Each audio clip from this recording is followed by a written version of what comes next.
अखंडमण्डलाकारं व्याप्तं येन चराचरं तत्पदं दर्शितं येन तस्मै श्रीगुरवे नमः। यस्य स्मरणमात्रेण चित्तं भवति निर्मलं स्वामी समाधवानन्दो नित्यं वसति मे हृदि। हरि ओम।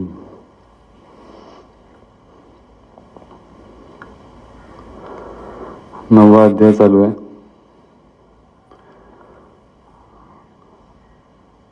पहिले 2 श्लोक आपण बघितले। राजविद्या राजगुह्यम पवित्रमिदमुत्तमम् प्रत्यक्ष अवगम धर्म्यम सुसुखम कर्तुम अव्ययम।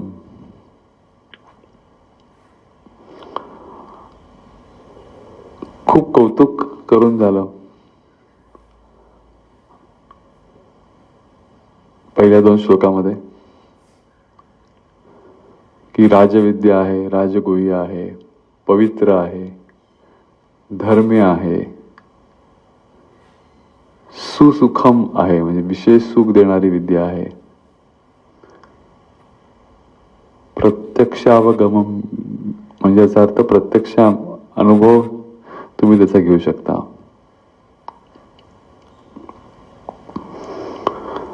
अखंडानंदांनी म्हटलं की आता मालाची स्तुती खूप झाली, आता प्रत्यक्ष माल दाखवा असं सांगायची वेळ आली।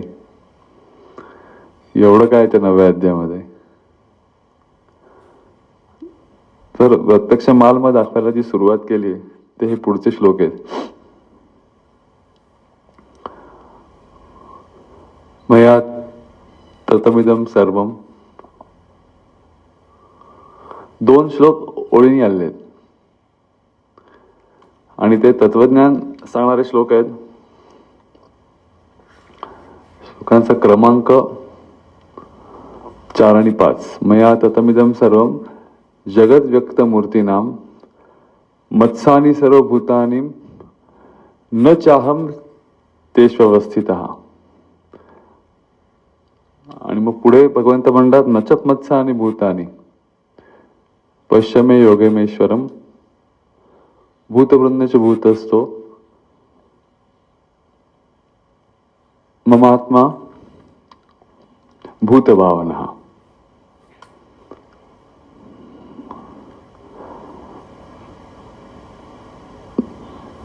अद्वैत वेदांत सांगणारे श्लोक भगवद्गीतेमध्ये 9व्या अध्यायामध्ये जे आलेले आहेत त्यातले हे 2 श्लोक।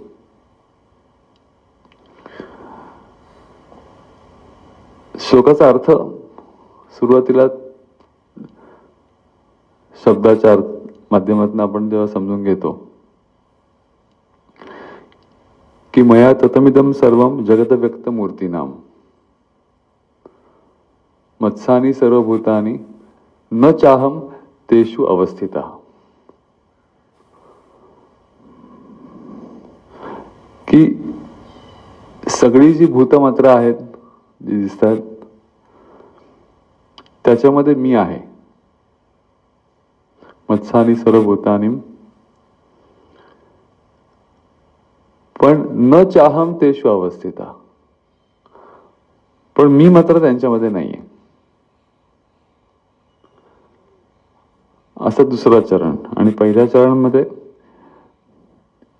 मया ततमिदं सर्वम जगद व्यक्त मूर्तीनाम।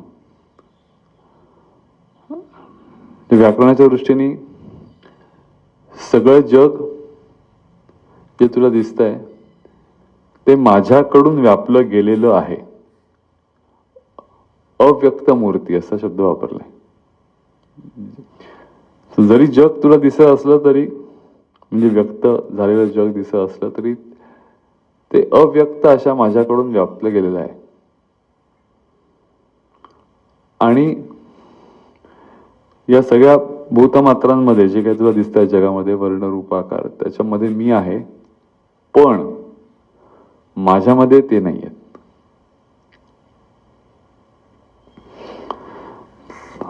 पहिला प्रश्न उत्पन्नाचा असं कसं की सगळ्या भूतमात्रामध्ये जर परमेश्वर असेल तर परमेश्वरामध्ये ते नाही असं कसं?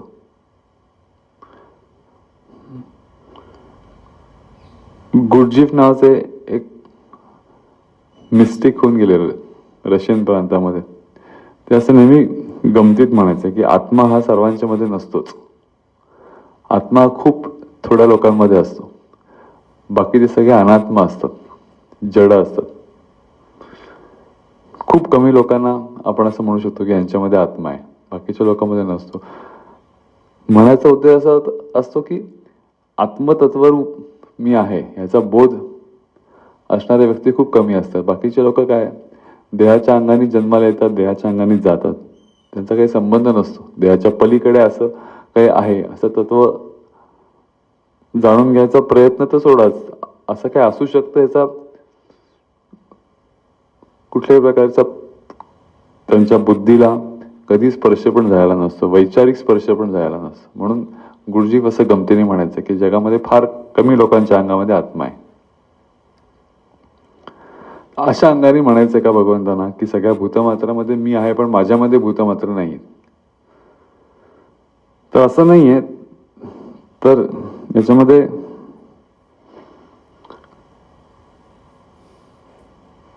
ज्या टीका लोकांनी केल्या ते पाहिल्या लक्षात येतं की सगळ्या जगाचं अधिष्ठान ते तत्व आहे. पण त्या तत्वाला कसलं अधिष्ठान आहे का? तर नाही, तत्वाला कसलं अधिष्ठान नाही. तत्व हे स्वयंभू आहे, स्वयंपूर्ण आहे. म्हणजे नेहमी जी उदाहरणं आपण देतो हे समजण्याकरता की समुद्रावर लाटा आहेत, त्यामुळे लाटांसाठी समुद्र गरजेचा आहे. पण समुद्राचं अस्तित्व हे लाटांशिवाय असू शकतं का? तो असू शकतं. अशी अवस्था असू शकते की समुद्रामध्ये अजिबात लाटा नाही, समुद्राच्या खोलाशी गेलं कुठे लाटा आहेत. त्यामुळे भूतांमध्ये मी नाही याचा अर्थ असा की मला कसले अधिष्ठान नाही, मी आहे, that itself is enough. In short, भूतांना तत्वाची गरज आहे पण तत्वाला भूतांची गरज नाहीये. म्हणून असं म्हटलं की त्याच्यामध्ये मी नाहीये, ते सगळे माझ्यामध्ये आहेत.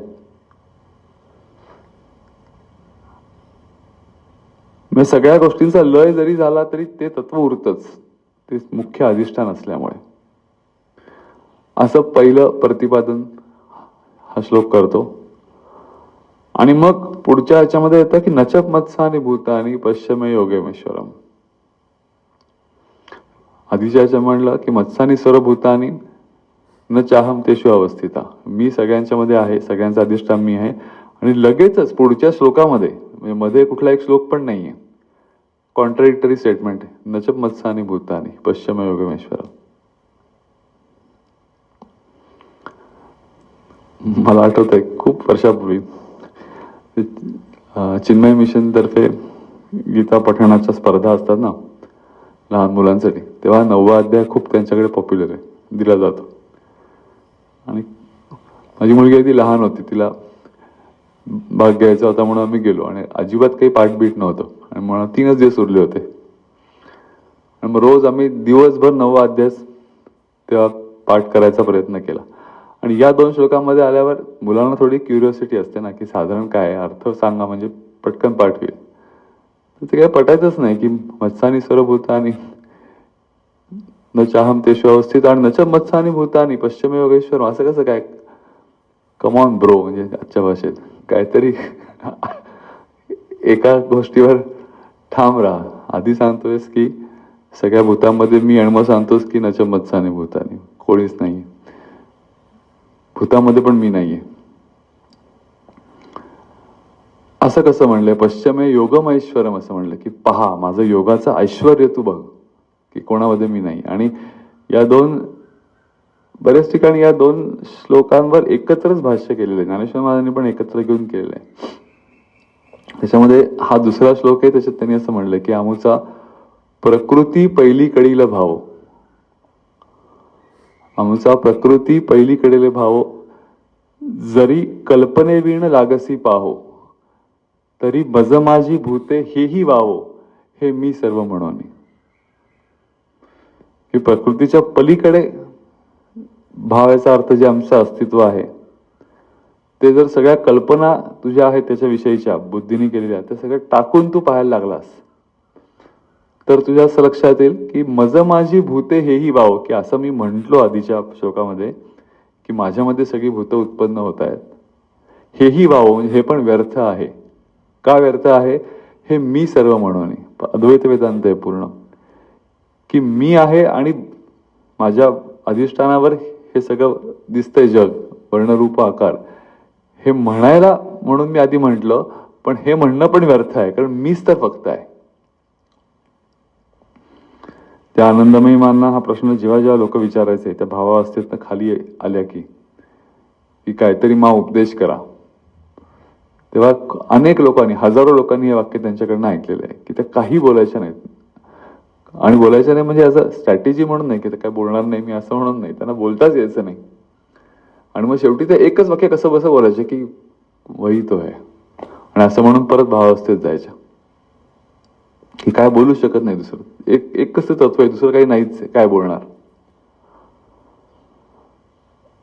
तर त्यामुळे दुसरा श्लोक सांगतो की नचप मत्सानी भूतानी पश्चिमे योगम, हे माझ्या योगाचं खरं ऐश्वर आहे की अशी भूतभीत जे आधी म्हणलो तसं नाहीये, एकच तत्व आहे, ते भूतांच्या रूपाने तुला दिसते. याचा अर्थ असा की प्रकृती आणि पुरुष हे मुळात वेगळे नाहीयेत, जग आणि ब्रह्म हे मुळात वेगळं नाही, एकच तत्व जगाच्या रूपाने साकार झालेलं आहे. असं अद्वैत तत्वज्ञान सांगणारे हे दोन श्लोक आहेत. आणि स्वामी म्हणायचं की तत्वज्ञान पर श्लोक सांगायचं म्हणजे खूप अवघड असतं, त्याच्यावर बोलायचं खूप अवघड असतं. पण काय बोलणार ना, एकच तत्व आहे, अजून काय बोलणार तुम्ही, कळलं आम्हाला. जास्त बोलू नाही सांगायचे. स्वाध्याय करताना तत्वज्ञानाचा श्लोक कोणात दिला की सांगायचे 10 मिनिटं फक्त, त्याच्यानंतर लोक जांभायला लागतील परत. 10 मिनिटात काय सांगायचं सांगायचं, लोक स्वाध्याय मोठा करायचा नाही, बोरिंग करायचं नाही. पण तत्वज्ञानाविषयी सांगणं खरंच अवघड आहे खूप. थोडक्यात समजून घ्यायला पाहिजे आपण.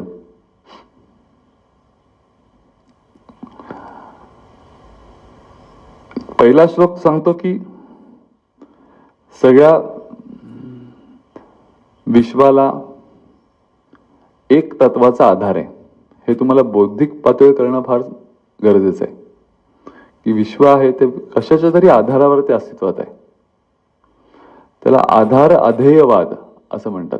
थोडंसं आपण तत्वज्ञान असल्यामुळे शास्त्राचं काही शब्द सांगितलेत शास्त्रामध्ये. तर आधार अधेयवाद याचा अर्थ काय की एक काहीतरी बेसिस आहे त्याला, तत्व हा त्याचा बेसिस आहे. आणि दुसऱ्या श्लोकात जे आहे त्याला म्हणायचं कार्यकारण भाव किंवा कार्यकारण संबंध. जेव्हा परमात्मा एकच तत्व आहे, दुसरं काही नाहीच आहे, तर मग हे दिसतंय ते काय, हे कसं काय तुम्ही एक्सप्लेन करणार. तर त्याला तत्वज्ञान, वेदांत तत्वज्ञान, वेदांताचा अर्थच अल्टिमेट, वेदांचा अंत म्हणजे वेद अंत झाला असं नसून वेदांच्या शेवटी काय तुम्हाला इन नटशेल त्यांनी सांगितलं उपनिषदामध्ये, तर त्याला वेदांत असं आपण म्हणतो उपनिषदात. तर कार्यकारण संबंध सांगितला. कार्यकारण संबंधाचा अर्थ जे दिसतंय, मला तर दिसतंय ना, तुम्ही किती म्हणलात एक तत्व, माझा असा अनुभव नाहीये, मला वेगळे आकार वर्णासारखे दिसत आहेत, तर मग ते कसं काय एक्सप्लेन करणार. त्याला कार्यकारण भाव असं म्हणतात, कार्यकारण संबंध. कार्यकारण संबंध याचा अर्थ काय की कुठली गोष्ट जेव्हा दिसते, याचा अर्थ कार्यान्वयित होते, तेव्हा त्याच्या मागे काहीतरी कारण असतं. त्याच्यामध्ये 2 कारण आपल्या शास्त्रात सांगितलेत. एक असतं ते निमित्त कारण आणि दुसरं असतं ते उपादान कारण. शब्द टेक्निकल, निमित्त कारण आणि उपादान कारण. निमित्त करण्याचा म्हणजे काय, तर एखादी गोष्ट जेव्हा अस्तित्वात येते, उदाहरणार्थ मातीचा घडा, आहे सगळी टिपिकल उदाहरणं जी दिलेली आहेत आपल्या शास्त्रामध्ये. मातीचा घडा अस्तित्वात येतो, तर निमित्त काय, तर कुंभार. कुंभार नसता तर काय तो तयार झाला नसता. कुंभाराच्या मनामध्ये पहिल्यांदा कल्पना आली की असा आकार होऊ शकतो या मातीतनं. मग त्यांनी त्याप्रमाणे ते जे चक्र असतं त्याच्यावर तो असा हात धरला. त्याच्या मनामध्ये कल्पना आलीच नसती तर मातीचा तसा आकार झालाच नसता.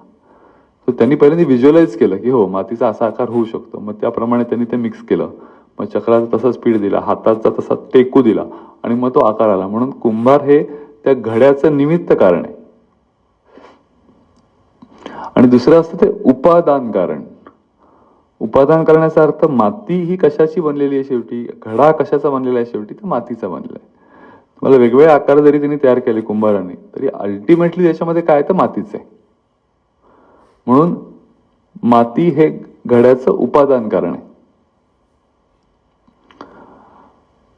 उपादान कारणाचा आकाराशी हा कायमच संबंध असतो. म्हणजे कधी तो घडा फोडला तरी त्याची मातीच होणार आहे परत. किंवा जसं वस्त्र आहे,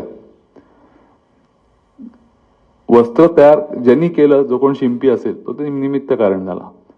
पण वस्त्राचे धागे दोरे जे आहेत तेच उपादान कारण झालं. आपण असं म्हणतो की ओतप्रोत भरलेले आहेत.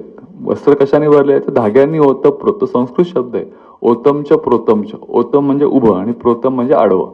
उभे आडवे फक्त धागेच तर आहेत, बाकी दुसरं काय. त्यामुळे धागे हे वस्त्राचं उपादान कारण आहे. कुठल्याही क्षणी तुम्ही जर वस्त्र फाडलं तर परत तुम्हाला धागे दिसू शकतात. वस्त्राला जे काही होतं त्याचा अल्टिमेट परिणाम धाग्यांवर होतो. डाग पडला समजा तर धाग्यांवर तो स्टेन असतोच ना. निमित्त कारणाला एकदा ती वस्तू आकाराला आली तर काही फरक पडत नसतो. म्हणजे घडा तयार झाल्यावर समजा कुंभाराला जरी हार्ट अटॅक आला तरी घड्याला काही होणार नाही, घडा आहे तसंच राहणार. किंवा जाऊन त्या घड्याला आपण तिकडे ती बोकं पाडतात शेवटी विधीमध्ये, तर कुंभाराला काय वाईट वाटत नाही बोकं का पाडली. म्हणजे त्याच्या इथे असताना वाईट वाटेल त्याला, तुम्ही त्या समोर बोक पाडलं तर. पण तिकडे गेला काय का करा, तुम्ही एकदा विकत घेतलाय ना. पण उपादान कारणाला मात्र नेहमी फरक पडत असतो. कारण उपादान कारण हे त्या वस्तूचं अंतरंग स्वरूप असतं. असा कार्यकारण संबंध आपलं शास्त्र सांगतं. आणि त्याच्या पुढे जाऊन सांगतं की परमेश्वर, आपण जो शब्द वापरतो ते विश्वाचं निमित्त कारण पण आहे आणि उपादान कारण पण आहे, दोन्ही आहे. म्हणजे तत्वतः सगळ्या गोष्टी एकाच परमात्म्याने बनलेल्या आहेत हे जरी खरं असलं, म्हणजे उपादान कारण हा परमात्मा हे जरी खरं असलं तरी बनवणारा जो आहे तो पण निमित्त कारण करणारा असतो तो परमात्माच आहे. तो त्याच्या इच्छेनेच साकार झालेला आहे. आणि म्हणून आपल्याकडे जी कल्पांताची कल्पना आहे की सृष्टी निर्माण होते, मग त्याचं परत अस्त होतो, परत निर्माण होते, अस्त होतो. तर त्याला प्रसव आणि प्रतिप्रसव असं शास्त्रात शब्द आहेत. की प्रसव याचा अर्थ एकच तत्व होतं, एकोहम बहुश्याम प्रजाये असं उपनिषदामध्ये उल्लेख आहे की मी एकच होतो. त्याला कंटाळा आला, त्याला असं वाटलं की वेगवेगळ्या आकारांनी आपण नटावं, म्हणून त्यांनी बहुरूपं घेतली आणि त्याच्यामुळे ते लपून गेलं. त्याला प्रसव असं म्हणतात की मॅनिफेस्टेड मल्टीफोल्ड. आणि त्याच्यानंतर काही काळ झाल्यावर त्याला असं वाटलं की नाही आता परत एकत्वात यावं. म्हणजे कल्पाचा अंत जेव्हा येतो, प्रलय जेव्हा होतो, तेव्हा मल्टिपल आकार परत त्या एका तत्वात येतात. त्याला प्रतिप्रसव असं म्हणतात. शास्त्रामध्ये असं सांगितलं कार्य कारण संबंध लक्षात द्यायला लागतो. युअर मुव्हिंग फ्रॉम कारण टू कार्य and then again back to. कारणापासून कार्य तयार होतं, मातीपासून घडा तयार झाला आणि घडा जेव्हा केव्हा मोडेल तेव्हा परत माती झाली, परत तुम्ही कारणाकडे आलात. सगळ्या साधना ज्या आहेत त्या याच्यावर फोकस्ड आहेत की मूळ ओरिजिन काय आहे तर तत्व आहे. बरोबर, तत्व सगळं मॅनिफेस्टेशन तुम्हाला दिसतंय आणि तुम्हाला तत्वाचा अनुभव घ्यायचा आहे. तर इन अ वे तुम्हाला त्या कार्यापासून कारणाकडे जायचंय. कार्य म्हणजे सगळं जग. तुम्हाला तत्वतः ते पटलंय सद्गुरूंनी सांगितल्यामुळे, शास्त्रांनी सांगितल्यामुळे की जग असं दिसत असलं तरी ते तसं नाहीये. त्याच्या मागे एक तत्व आहे, ते खरं आहे. आणि ते मला जरी समजत नसलं तरी मला पटलेलं आहे बुद्धीने की हे खरं आहे. तर तत्वाचा बोध घ्यायचा असेल तर मग मला काय करायला पाहिजे, तर मला कार्यापासून कारणाकडे जायचंय. बरोबर ना.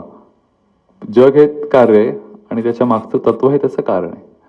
आणि त्याच्यामुळे एका अर्थाने सगळ्या प्रकारच्या साधना या प्रतिप्रसव समोर त्यांना म्हटलं जातं. You have to just reverse. तुम्ही जन्माला आलात तेव्हा तुम्हाला असं कोणी सांगितलं नाही की एकच तत्व वगैरे, तुम्ही त्याच्यामध्ये रमून राहिलात.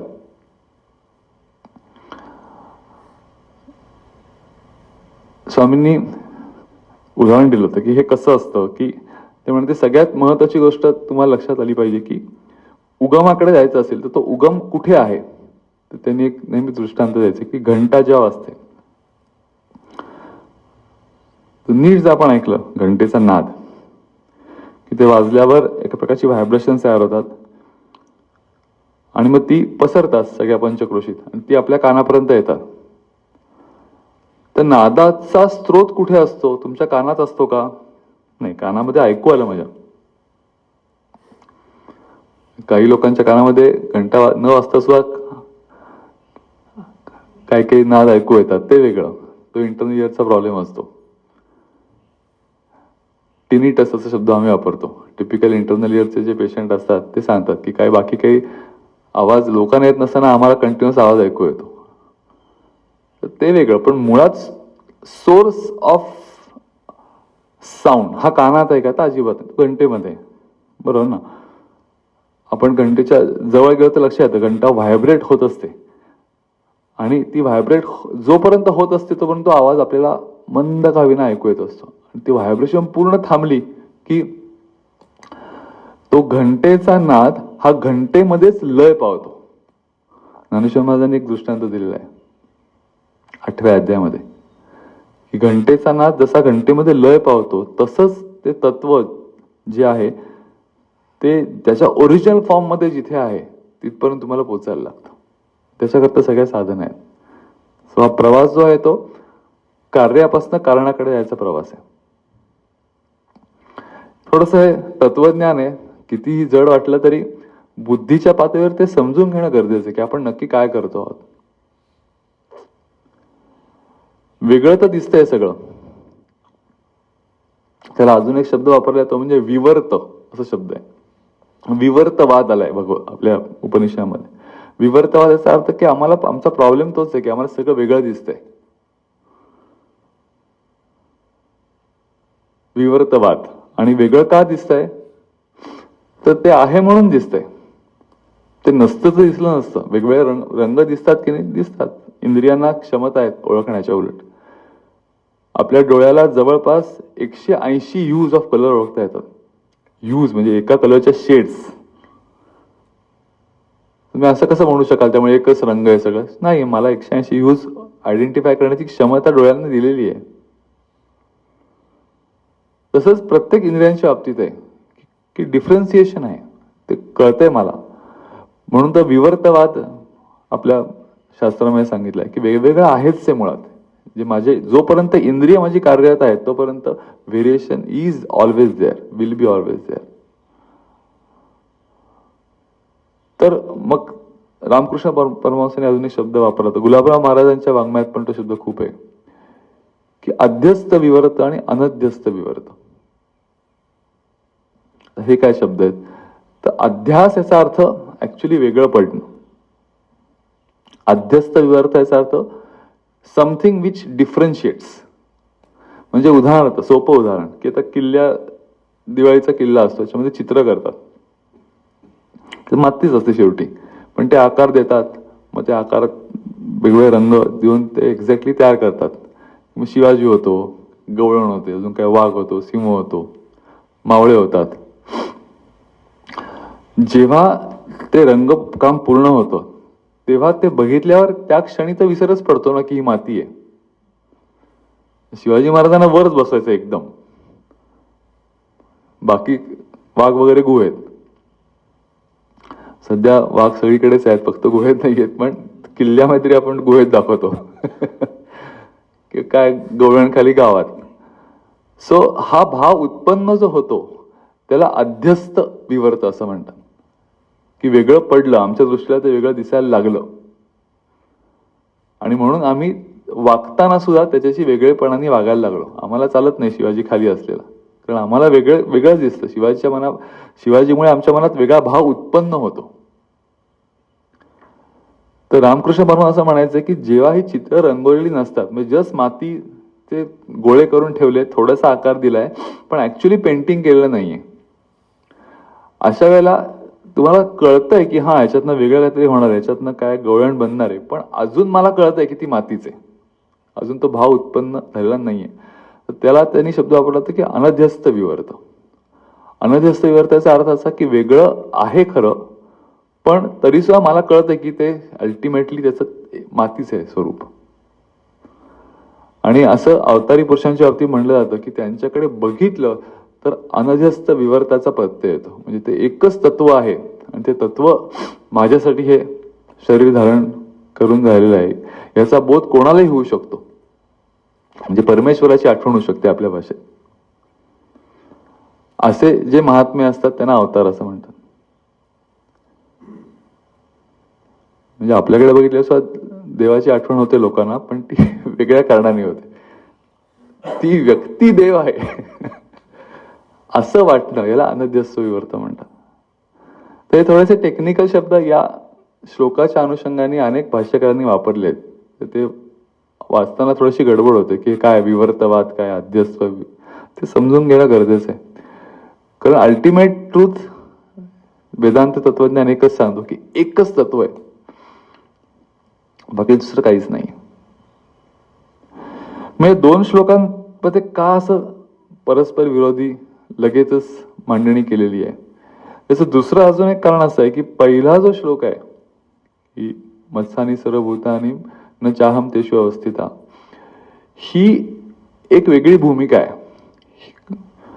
आणि दुसरी जी भूमिका आहे ती त्याच्यापेक्षा पूर्णपणे वेगळी. काय वेगळेपण आहे, तर पहिली जी भूमिका आहे ती सामान्य साधकाची किंवा त्रयस्थ भूमिका आहे की मी उदाहरणार्थ समुद्राच्या किनाऱ्याशी उभा आहे,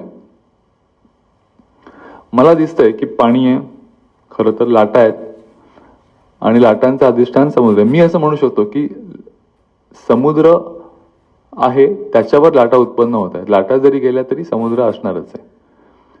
त्यामुळे समुद्राचं अस्तित्व लाटांशिवाय, पण लाटांचं तसं नाहीये असं तिसरी व्यक्ती म्हणू शकते बघणारी, थर्ड पर्सन ती भूमिका आहे. पण समुद्राला जर विचारलं की काय रे तुझं काय मत आहे याच्याविषयी, समुद्र भाव म्हणाल नाही असं काहीच नाही, तुम्ही काहीतरी काय म्हणताय, मीच आहे फक्त, लाटा बिटाचं काय वेगळं नाही. त्यामुळे दुसरी भूमिका जी आहे ती समुद्र भावाची भूमिका आहे. एक जी आहे ती थर्ड पर्सन आहे, दुसरी भूमिका जी ऍक्च्युली जी गोष्ट आहे परमात्मा, ती परमात्म्याची भूमिका आहे ती. आणि म्हणून त्याला ऐश्वर्य योग असंही म्हणतात की माझ्या योगाचं ऐश्वर्य तू बघ की मीच एकटा आहे, बाकी कोणी नाहीये. तर याचा अर्थ असा की पहिली भूमिका ही एका अर्थाने त्रयस्थ असल्यामुळे बुद्धीच्या पातळीवर एक्झिस्ट होते. समजून घेऊ शकतो आपण बुद्धीच्या पातळीवर की हा कळलं मला बुद्धीने की एक तत्व आहे, त्याच्या आधारावर हे सगळं चाललेलं आहे जग. ते जग नष्ट झाले तरी तत्व असणारच आहे आणि तत्व जोपर्यंत आहे तोपर्यंत त्याला पोटेन्शियल आहे परत जग निर्माण करण्याचं. ही माझी भूमिका आहे, जगापासून वेगळी. पण तत्वाची भूमिका काय आहे की काहीच नाही, दुसरं काहीच नाही, मीच तर आहे फक्त एक. आणि म्हणून ते स्टेटमेंट स्टँड होतं. ती सागर भूमिका आहे, त्याच्यात मत्सानी भूतानी की एकच ते, बाकी दुसरं काही नाही. बाकी सगळ्या गोष्टी माझ्यात खेळत आहेत. सगळी भूत, भूत याचा अर्थ पंचमहाभूत असा आहे. त्याच्यामुळे आपल्याकडे असं म्हटलं जातं की जेव्हा जग निर्माण होतं, सृष्टी निर्माण होते, त्याचा एक सिक्वेन्स असतो की पृथ्वी, आप, तेज, वायू, आकाश, अशा सिक्वेन्स आपण म्हणतो. पण ते निर्माण होतं ते एक्झॅक्टली उलट्या सिक्वेन्स निर्माण होतं. म्हणजे याचा अर्थ असा की सगळ्यात सूक्ष्म तत्व जे आहे ते पहिल्यांदा येतं. म्हणजे परमात्म्यापासून पहिल्यांदा काय निर्माण झालं तर आकाश निर्माण झालं, मग त्याच्यापासून वायू, मग तेज, मग आप आणि मग शेवटी म्हणजे पृथ्वी. याच्यामध्ये गमतीशीर भाग असा आहे की सगळ्यात सूक्ष्म तत्व जे आहे ते सगळ्यात व्यापक आहे. म्हणजे जे तत्व जितकं सूक्ष्म असतं तितकं ते व्यापक असतं. म्हणजे आकाश हे सूक्ष्म आहे पण व्यापक पण आहे सगळ्यात.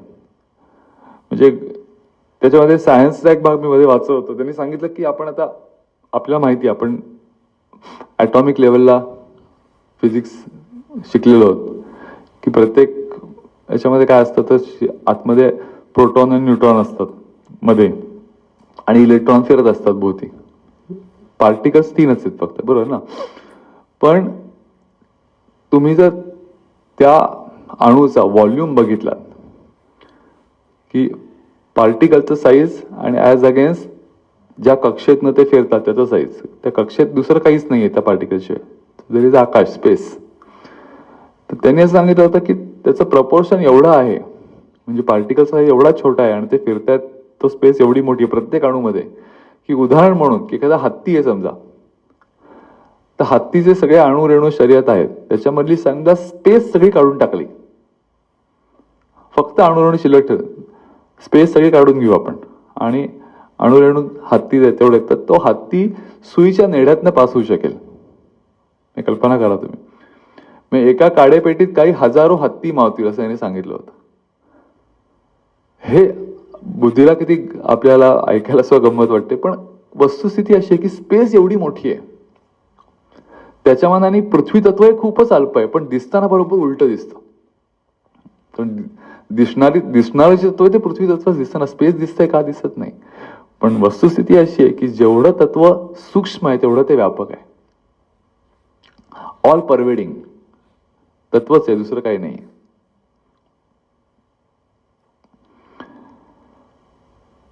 आणि म्हणून सृष्टीचा परमात्म्याशी संबंध समजावा म्हणून तत्वाचा कधी कधी आधार घेतला जातो, की जसं आकाश आहे, आकाशाच्या पुढचं तत्व काय, तर वायू, वारा. तर वारा आकाशाशिवाय राहू शकतो का, अजिबात राहू शकत नाही. वाऱ्याची मुवमेंट ही सगळी स्पेसमध्ये असते ना. तसं पाहिलं तर वारा पण आपल्याला दिसत नाही.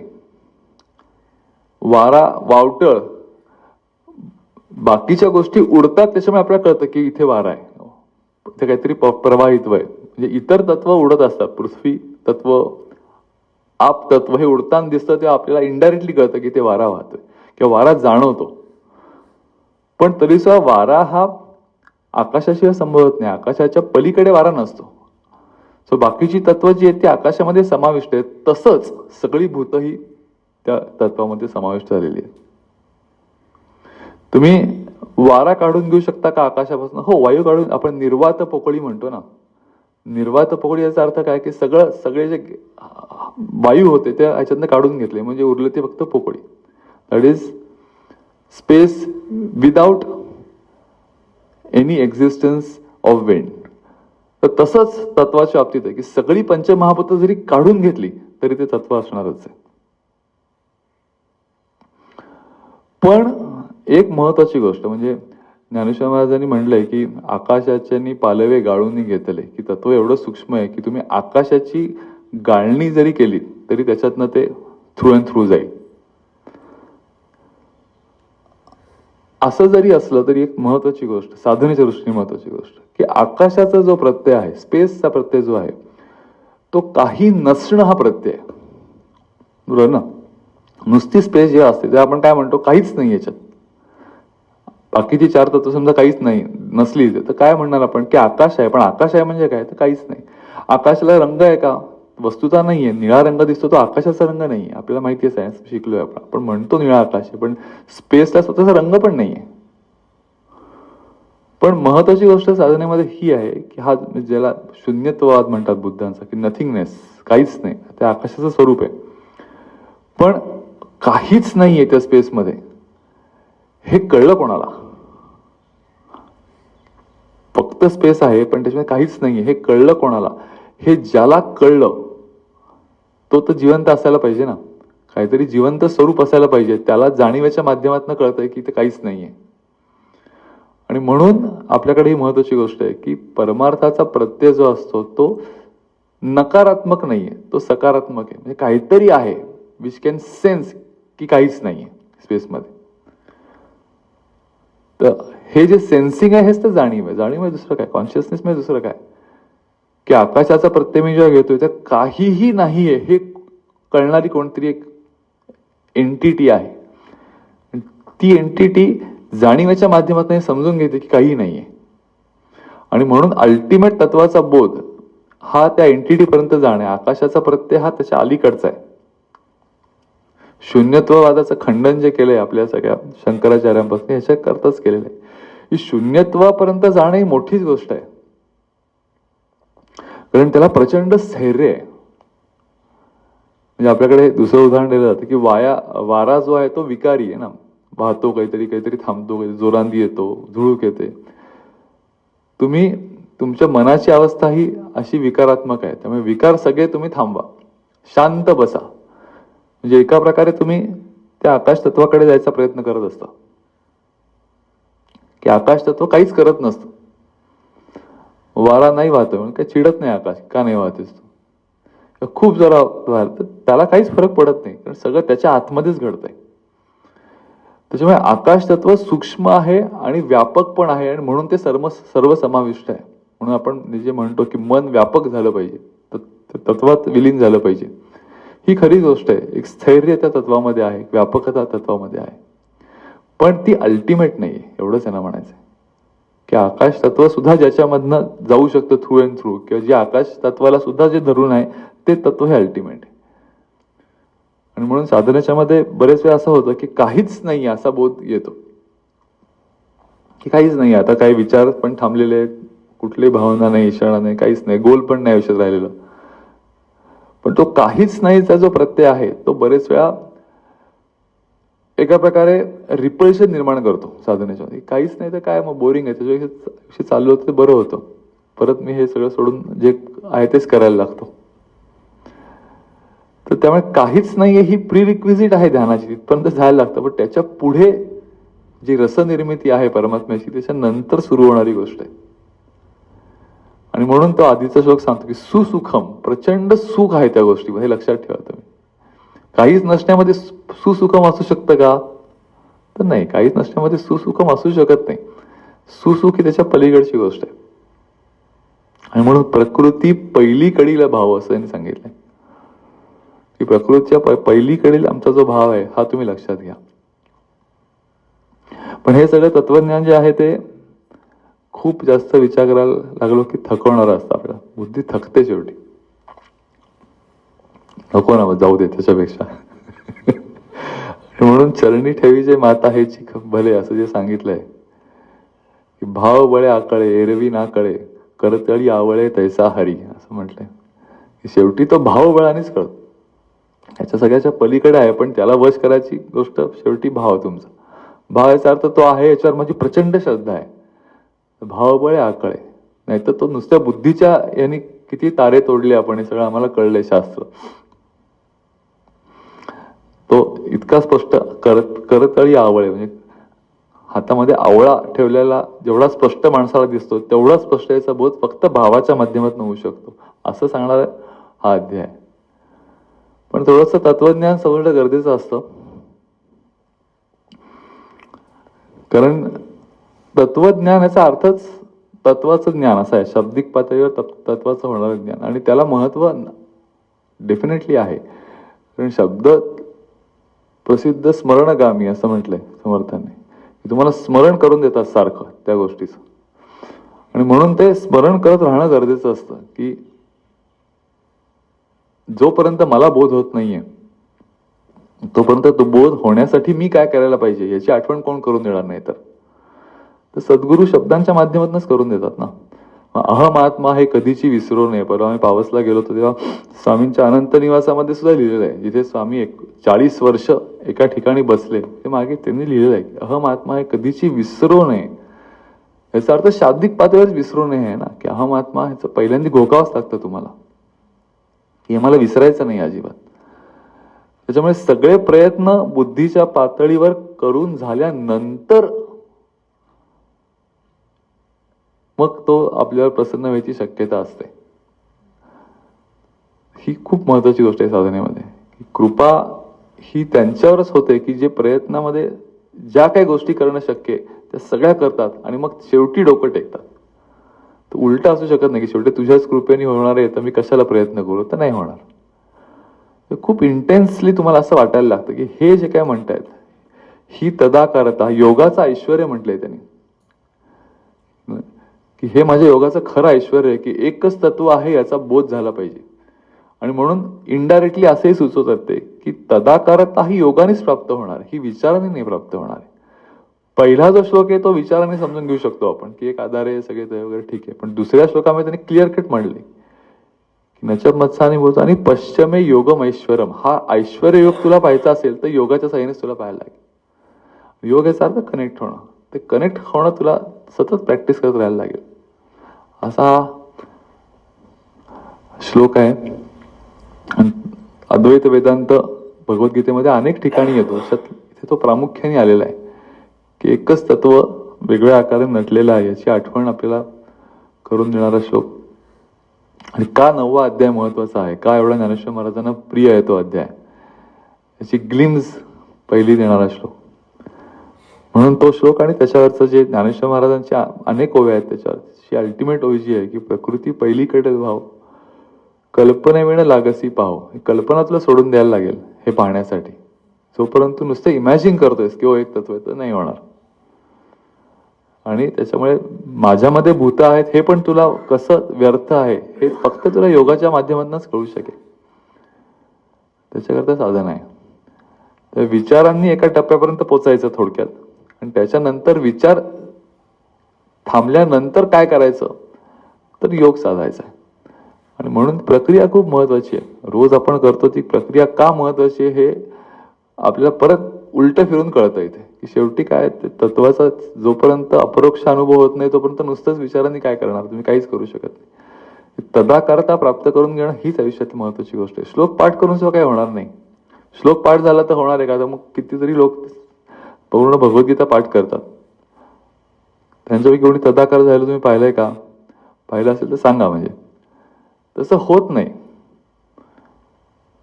उलट असं असतं की शब्दज्ञान जेवढं वाढतं ना त्याचं एक वेगळाच माणसाला न कळत आपल्याला माहिती आहे ज्ञान याचा अहंकार यायला लागतो. तो फार डेंजरस असतो. स्वरूपानंद स्वामींनी त्याच्यावर इतकं छान छान लिहिलं आहे की तसं तो नंदी बैल असतो ना, तुंदीला नंदीला बैल असा उल्लेख केलाय. त्याला ते सगळं एरवी बैलाला कोणी काही डेकोरेशन करत नाही पण त्या बैलपोळ्याला तेवढं सजवतात, काय काय झूल घालतात, शिंग रंगवतात आणि त्याला ते सगळं ऐश्वर्य प्राप्त झाल्यामुळे त्याला असं वाटतं की आपण फार भारी होत आणि तो नाचायला लागतो. तर तसं ह्या शब्दाच्या ज्ञानाने होतं. ते इतकं तुम्हाला असं एक सेन्स स्युडो सेन्स देतं की मला सगळं माहिती आहे. आणि ते सगळं टाकून देऊन त्या अनंतामध्ये उडी मारणं ही खूप आवश्यक गोष्ट. तो विसरून जायची शक्यता असते. ते होऊन देऊ नको. त्यांनी स्वतःबद्दलच म्हणलं आहे अमृतधारामध्ये की मी सुरुवातीला ते वाङ्मय विचारत होते की मी तुंदील नंदी बैलाप्रमाणे होतो. मला असं वाटत होतं की एवढं आपलं पाठांतर सगळे आपल्या सगळं ज्ञान आता आलेलं आहे लोकांना शिकवायचं फक्त बाकी. तसं नाहीये. जगन्मातेने माझ्यावर कृपा केली आणि मला हे समजून दिलं की हे सगळं तुला टाकून अनंतात उडी घ्यायला लागेल तरच तू एकरूप होऊ शकशील माझ्याशी. ही खूप महत्वाची गोष्ट आहे की शब्दज्ञान थोडंसं शिकणं पण ऍट द सेम टाइम जसं ते पोल वॉल्ट असतो ना, तो जातो आणि ते पोल असं करून उडी मारतो पलीकडे. पोल वॉल्टला सांगितलं तू त्या पोल शिवाय उडी मार तर शक्य आहे का? तर नाही, तेवढी उडी नाही मारणार. तर पोल तर पाहिजे पण तो पोलला धरून बसला फक्त तो उडी पण मारू शकणार नाही. पोल सारखं ते वापरता आले पाहिजे. शब्द आहेत त्याच्या माध्यमातून मला पलीकडे जायचंय. तर ही फार महत्वाची गोष्ट आहे. वाङ्मय नाहीतर हे वाङ्मय इतकं सुंदर आहे ना, त्या वाङ्मयातच रमायला खूप होतं आणि असं वाटतं की हेच वाचत बसू सारखं, हेच चिंतन करत बसू. तर प्रत्यक्ष ज्याच्याकडे ते निर्देश करते ती गोष्ट करायची राहून जाते.